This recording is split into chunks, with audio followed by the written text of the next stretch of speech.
You got barbecue back there, and you didn't invite me. Hurt my feelings. Welcome back to another episode of Trending Fantasy. I'm John Bauer. Find me on X at the Bauer Club. We also got Mitch Sorensen, as always, at DynoMC on X. Mitch, tonight we want to spend some time, and this is based off of a comment on our last video.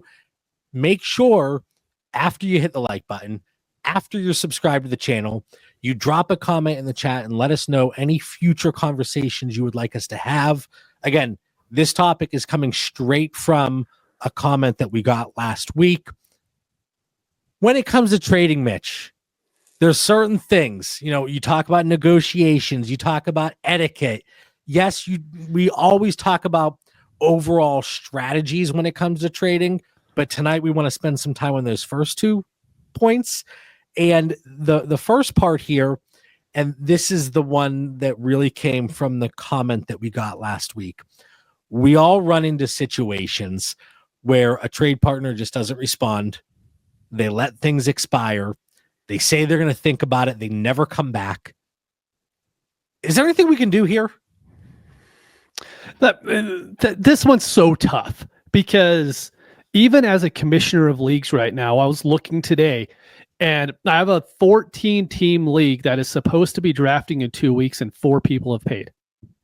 And I'm like, can we at least just pay? And now we're asking people to answer trades that are sent to them. I mean, I just think there's certain people who just shut everything off between January and the rookie draft and they don't do anything.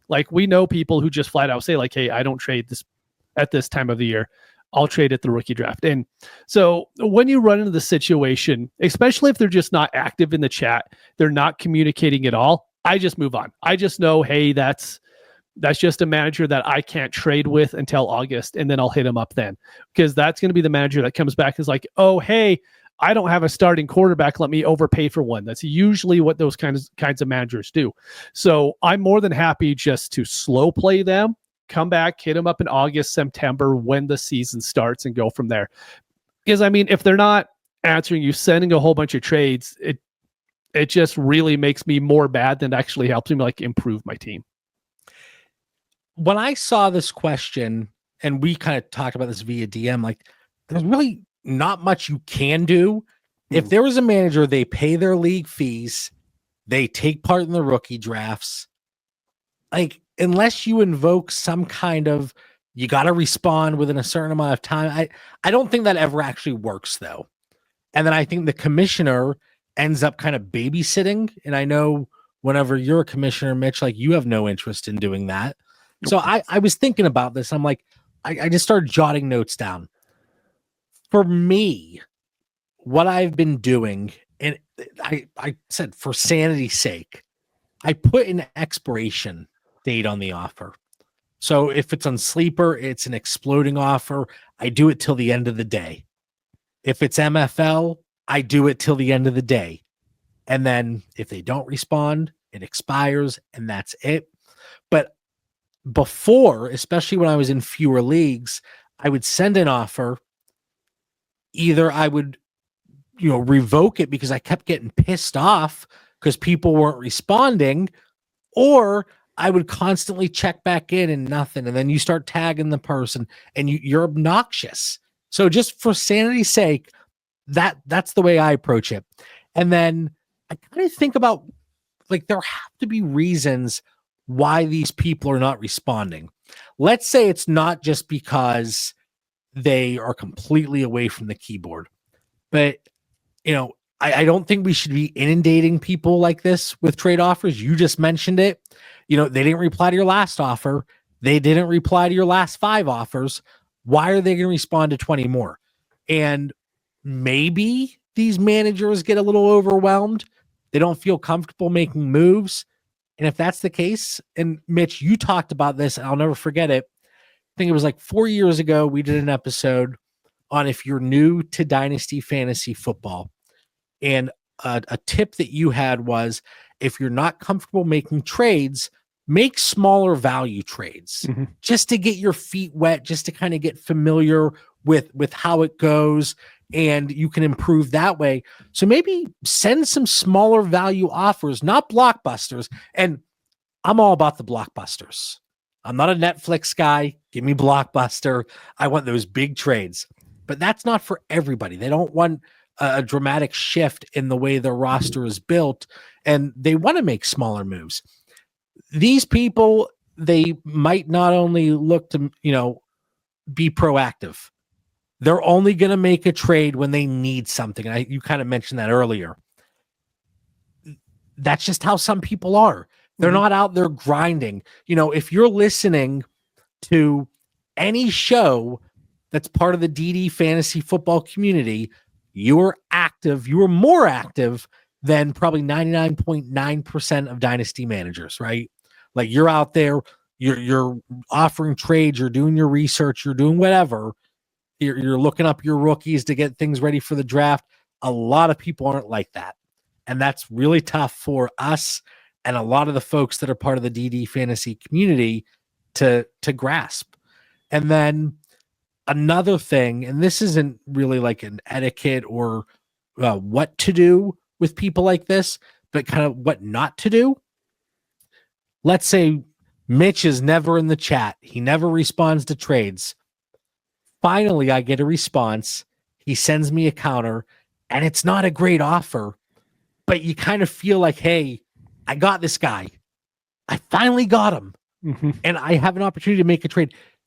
Don't feel the need to get something done just because you have the opportunity now.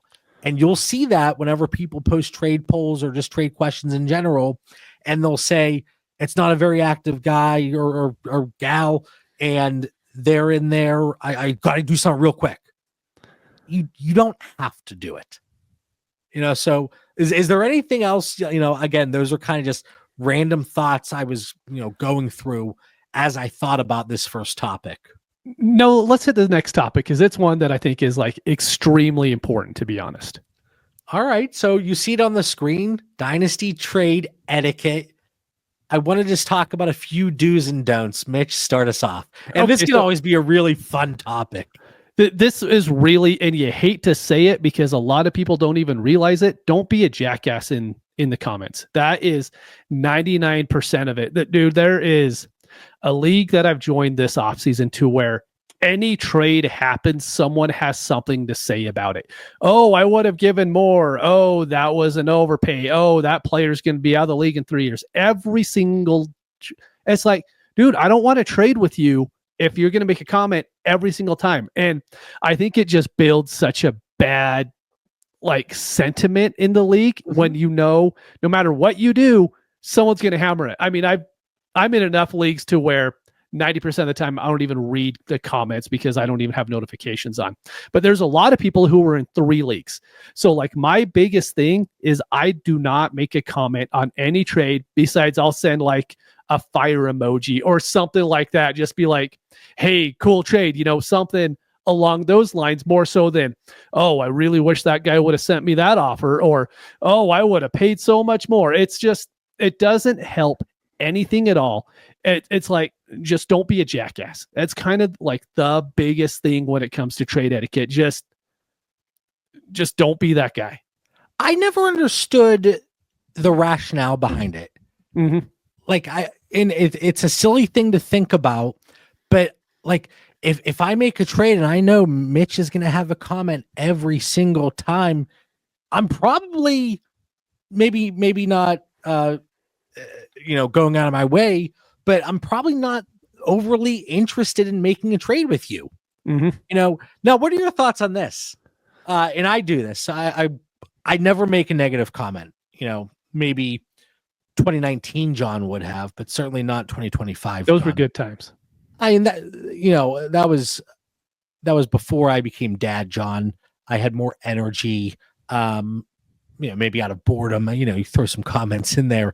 But if I see a trade that is a bad trade, right away I'll send an offer to one of the managers whoever made. Oh, I get that. Yeah. Do you think that could rub people the wrong way? I'm sure if they don't So if they make the trade and then they set an offer you don't agree with, I think it really rubs them the wrong way. But if it's something close, I think they're like, hey, I'm getting some deals done. But odds are if you lowball something, you're like, hey, they way underpaid. I'm going to shoot them a lowball as well. Then they're probably pissed, to be honest. I just did it recently, and we ultimately got a trade done. I think I paid a little bit below market. I think it was involving something with Saquon Barkley. And it kind of plays into what we talked about last week or 2 weeks ago. It was somebody that took over an orphan, so they were just looking to churn and burn. And but that, there's a way to go about it without being a jag, right? What else do you got? A big thing, and it's you have something on there on yours. Same thing with mine. It's you don't need to have the sales pitch, but have an open dialogue. Like, I don't want to hear why whatever backup quarterback is going to be starting for the Cleveland Browns at some point this upcoming season. Like, dude, I watch the NFL. I know it. Everybody who plays Dynasty feels like they know the NFL, whether they do or don't. So when you go in there and you try to give them the sell job, but going in there being like, hey, I have too many wide receivers. I noticed you're in need of some. I'm in need of a running back or picks. Can we make a deal here? And then they can come back and be like, no, I really don't want to. And it's like, all right, then I already know. You could save yourself a lot of headache just being like, hey, this is what I'm looking for. Are you looking for the same thing? And if they're like, yeah, then I'm always open to sending the first offer. There's a lot of people that are always like, okay, send me an offer. Send me an offer. Send me an offer. I'm more than happy to do that because I could go on your tiers. That's part of the ddfantasyfootball.com. You go to the Discord, join it. John will give you his tiers. I could go on the tiers and figure out a pretty easy value trade for any player within 20 seconds by looking at that. So I never hesitate on sending the opening offer, and I think that helps quite a bit as well. Being honest, I think that goes a long way with people. Yeah. Like, you're not trying to be that slimy salesperson. You're not trying to get in there and say, oh, like, I thought you'd be interested in this player because this, and this.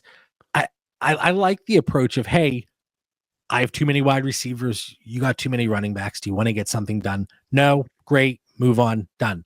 But they're going to remember that, like, hey, it wasn't like pulling teeth. It was an easy situation to deal with when I was talking to Mitch.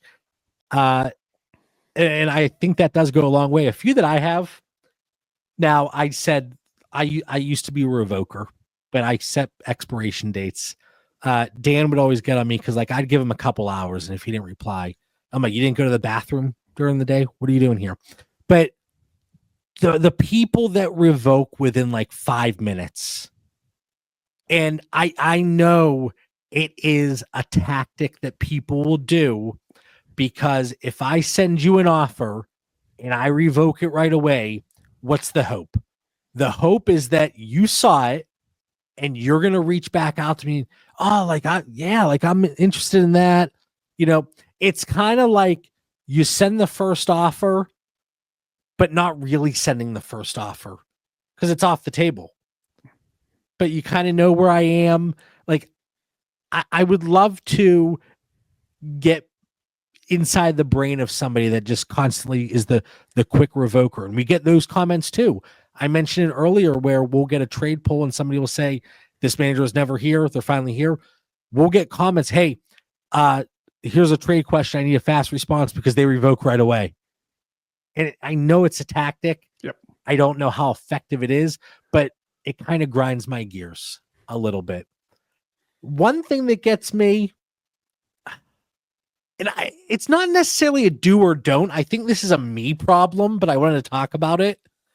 I've been in leagues with people where, and we've had conversations whenever I send a counter, they'll send an offer and their first offer is their best and final. Mm-hmm. There is no wiggle room. To me, I think it shows a little bit of arrogance. I think it says, hey, this is the way the value should be. And if you don't agree, we're not going to get anything done. I haven't known you for very long. I did not know that you would not, jive with that very well. I thought that would be like your cup of tea there. I just talked about this in the Discord recently, in the Heisman channel, where people that don't give a little bit, whether it's a negotiation or like a take that I see on X, there's certain people I'm like, they think their shit doesn't stink and it grind. There's a lot of grinding my gears right now. This is like in Seinfeld, the airing of grievances. That's what I have here. But it kind of gets me a little bit aggravated when it's, hey, here's the offer, take it or don't.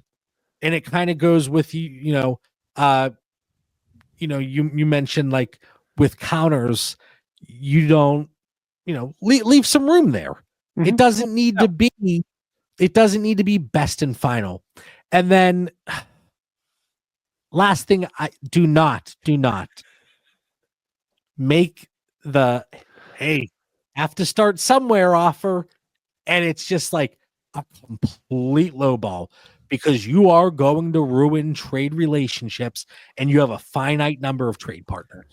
So to go off this, you and I had a pretty big disagreement last offseason off something like this. I flat out said that if people don't take the time to at least send a somewhat reasonable offer, I let it sit and I don't even respond to it.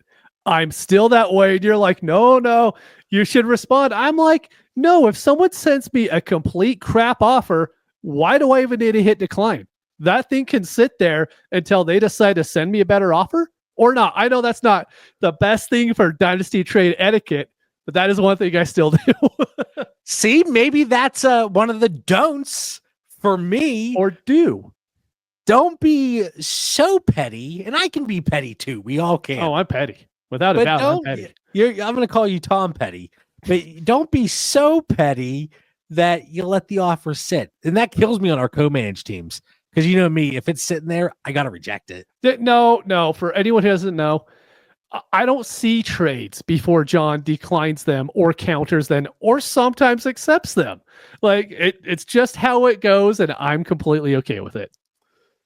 All right, last thing we want to talk about here, and like this topic, this entire show, it really could be a much longer session, but on trending, we like to take a topic and we like to try to get to the point very, very quickly, at least as quickly as we can. So again, you're watching this, make sure you hit like, make sure you subscribe to the channel, make sure you let us know what type of content you want to hear about, maybe what you don't want to hear about, what we've talked about in the past, and like, hey, maybe don't do that again. We're here for all of you, so it's the community that makes it fun for us to produce the content. So Mitch, give me 3 things you like to do in trade negotiations. I talk about tactics before. We could say maybe some tactics you have that you have found work for you, and then we could tie it back into building relationships with managers or, not ruining relationships. But what do you got? Well, that's exactly it. So I'm going to put my 1 and 2 I'm going to combine both of them, but I don't recommend this for everybody. This is just what I do. It's what works for me. But I accept trades to when they are close. I don't push for an extra third. I don't push for an extra fourth. I don't push for extra fab. If a trade is close as there today, I really wanted to get Jackson Dart on one of my teams. The rookie draft's going. So I offered Xavier Worthy and Jackson Dart went at the 201. I know Worthy's worth more than the 201. I could have tried to get a third or a fourth, but I wanted to have Jackson Dart on my team because I don't know. Look, he might end up going in the 4th round of rookie drafts as soon as, the actual NFL draft, or maybe he goes in the 1st round, the value goes up. But I was willing to do that because I'm just like, look, I don't need to get every single little drop of value out of everything. And I think that helps a lot for me because it allows everyone to believe they won the trade when they do trades like that, right? Like for me, I don't have to feel like I'm going to win every trade because I'm doing trades to get players that I like on my teams. And so I'm willing to pay a little bit more to do that. And I think there's just that human aspect of it that when people could walk away and be like, hey, Xavier Worthy's really worth the 110. I traded him for the 201 for a quarterback that might not even be worth the 201 in a month from now. That's a great move for them. And, the guy that I traded with were really good friends. And, maybe it ends up that he absolutely killed me in that value. Maybe it ends up Jackson Dart goes 109 or whatever, then all of a sudden it's great for me. But that's just what I'm willing to do, because I don't feel like winning every single trade. There are people who will flat out be like, look, I have to win the trade in order for me to do it. It has to be such a good value for me to hit accept. And I'm like, I don't understand the point. It all mixes together. So this could be a do or don't or a trade negotiation that people have. I have seen, and I'm seeing it more and more each and every year, but in January, in February, I saw a lot of trade baits, more specifically on MFL, because you put what you're asking for in there. Right. And you put all your players together. That's one feature on Sleeper I wish you could do.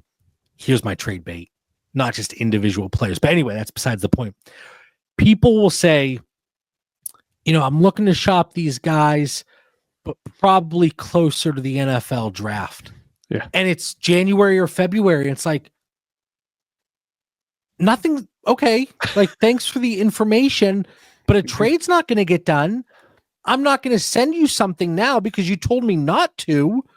And then really the only way you're going to get something done is if you get that severe overpay. And then you see people put on their trade baits, hey, so-and-so is on the block, but it's going to have to be an offer that blows me away. I'm not going to send you an offer. Yep. Now I will say, Jalen Hurts is on the block. I want his value. I'm not just moving to move him, but to say, hey, I need a deal that is really just going to blow my socks off or I'm not moving them. I don't know that works all that often. Yeah. Just that, and that's something I don't have on any of the notes here, but it just came into my head. Something that I think for trade negotiations, just like a tactic, but it's not really a tactic. I think it's really smart. And this is something, again, it's like the way back when episode. I talked about something like 4 years ago. I think this was 2 or 3 seasons ago. When you are updating your trade bait, and again, a little bit easier on MFL, but what are you looking for? And it doesn't have to be a specific player or an auto accept situation. I know Scott loves talking about the auto accept, and that works extremely well for him.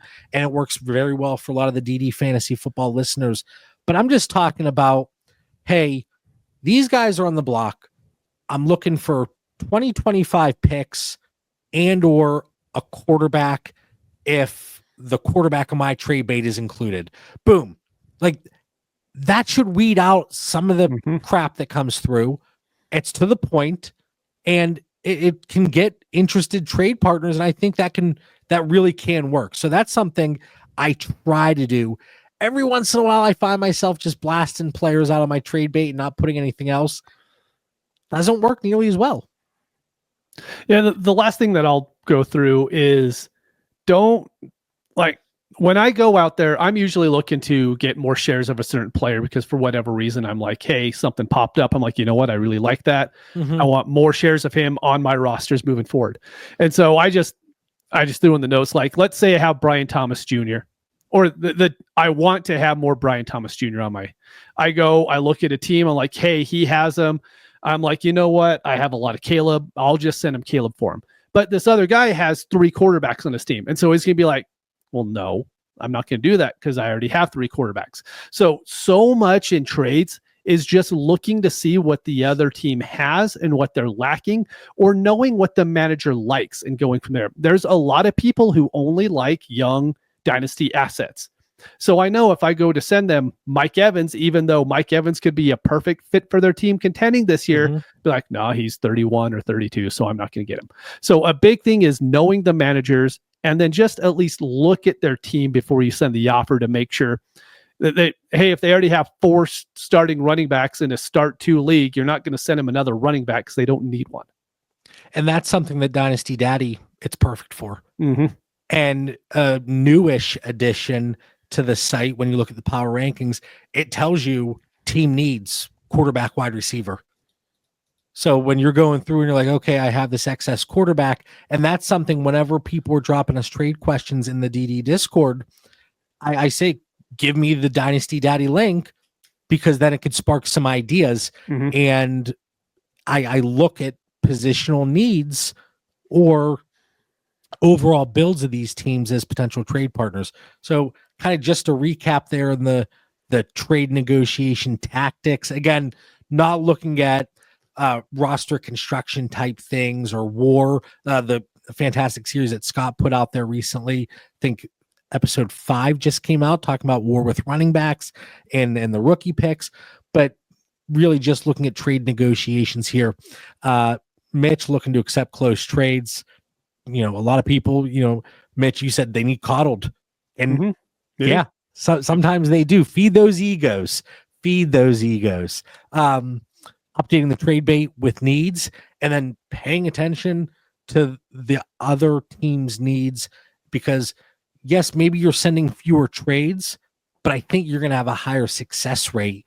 And also it shows that, yeah, you're trying to make your team better, but you're not trying to completely neglect what they might be looking for. In the comments, let us know any do's and don'ts, maybe just things that piss you off. Use it as a venting session. Drop it in the comments. Make sure you hit like. Make sure you hit subscribe. Go on ddfantasyfootball.com. Use code THEORY. Link is in the episode description below. Hopefully, we catch you guys in there. For Mitch Sorensen, I'm John Bauer. We'll catch everybody next week. Keep trending. That's not going to stick.